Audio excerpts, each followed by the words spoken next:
Hello, and welcome to Ms. PM Reads Christian Content, where we are continuing in the book Abscond by GG Wagner, and it is a Samuel's Gate series, the first book in the series. In our last video, Lyzee is at the mall with Tara, and they are dress shopping and shoe shopping. I'm not sure what the occasion is. And she's been getting texts from Milo, who she says, hey, I'm not available. And he says, okay, but you owe me, which is like red flags. And then later he's saying something kind and calling her beautiful. But he has planted the seed that the pastor and his wife don't really care about her. They're only with her or paying attention to her because they liked Rory, who is her friend who has passed away in a car accident. So that is where we left off. So Tara says, I miss her too. She handed the cup to Lyzee. It's a pumpkin cream cold brew, and I got a bag of the apple cider donuts. Lyzee pressed her lips together into a straight line smile as she accepted the drink, hoping she had concealed her disappointment.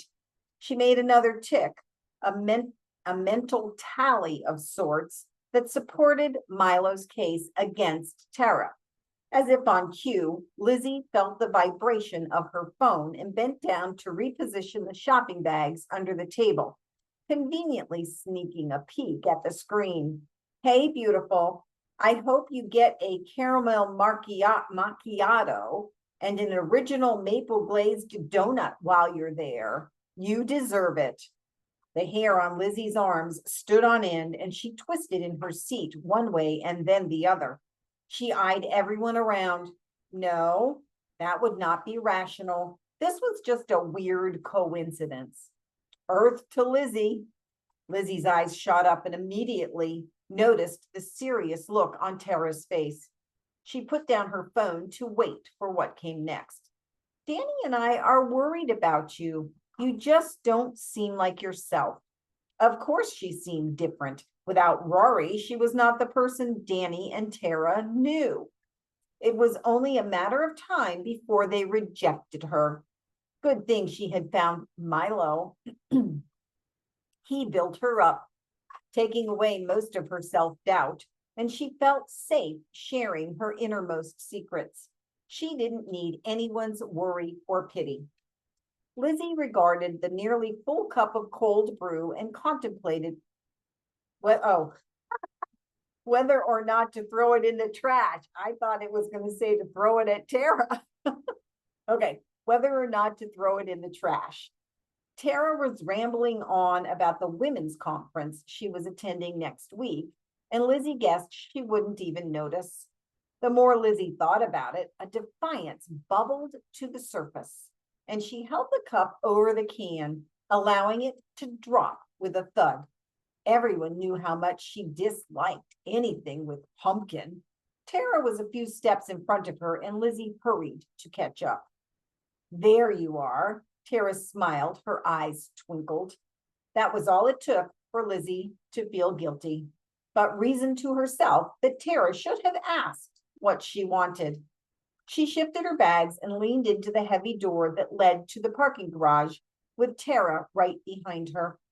Lyzee let out a silent sigh as Tara chattered on, oblivious to her torture. The only thing she wanted to talk about was Milo, but couldn't endure Tara's probing questions. Lyzee scoured the dimly lit garage, her eyes falling on a woman in a dark corner. She felt a surge of adrenaline and fought to contain it as her words tumbled out with a newfound energy. I didn't recognize your car under these lights.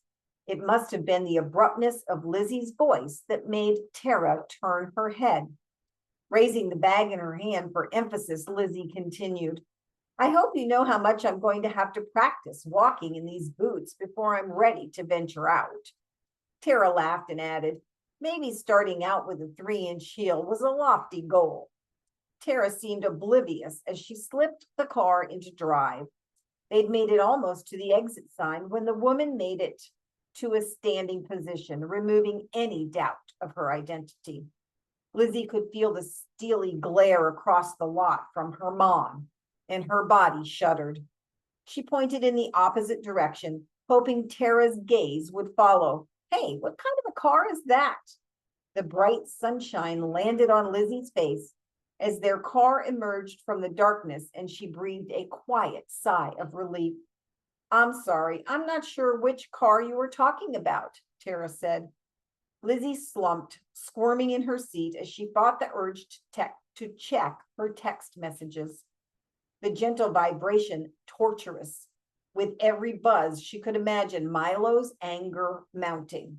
She clutched the soft fabric of her purse and wondered if Tara could hear that persistent hum, the low-frequency rumble that seemed to be echoing. Lyzee stuffed the bag next to her in the seat and rubbed her temples. She felt as if her brain was being squeezed, making her feel nauseous. You okay? Tara asked. Sure, just a headache. Thanks for everything. Lyzee was eager to get out of the car, knowing that her mom would be home soon and wanted time to talk with Milo uninterrupted. If she expected to keep him, she needed to fulfill her obligation and be there for him. Lyzee set the bags on the faded quilt covering her bed and reached for her computer. She ran a brush through her hair and applied a light coat of lip gloss, wishing she had time to do more, but dared not make Milo wait a second longer. She just hoped he wasn't mad. Her eye caught the image on one of the bags. It was a confident, tanned girl draped over the shoulder of an equally perfect male model, and her heart sank. Lyzee tried to push the thoughts away. It wasn't fair. All she had was a few pictures on her phone of Milo, and with the camera broken on his computer, he would be able to see her, but she wouldn't be staring at a black screen. She would be staring at a black screen. Oh, interesting. So when they FaceTime, she can't see him. Interesting. She sat up straight as she could on the beanbag chair and smiled when she heard his voice across the speaker she held in her hand.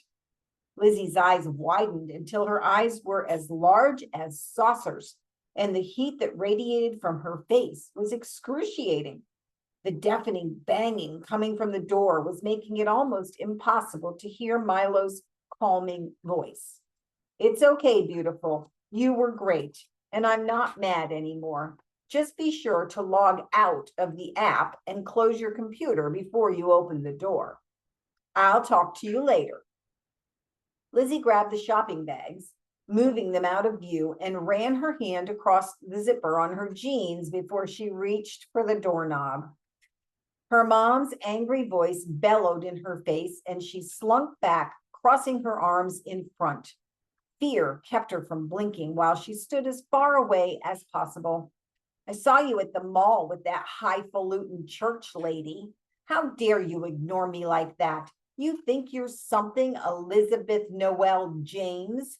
Well, take a good look, you nasty little skank, because this is you in 15 years. Whew, boy, that's mean. Lyzee choked back the tears, covering her face the best she could, as the blows began connecting. Okay. She told herself, like always, her mom didn't mean it.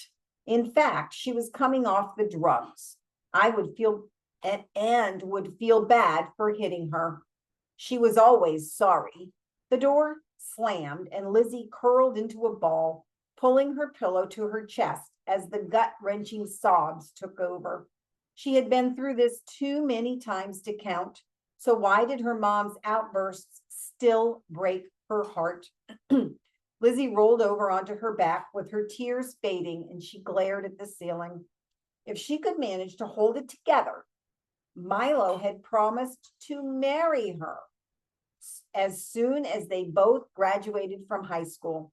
She had endured her mom's outbursts for the past 17 years. What was another few months, she thought. All right, that is the end of the chapter. We're at 10 minutes.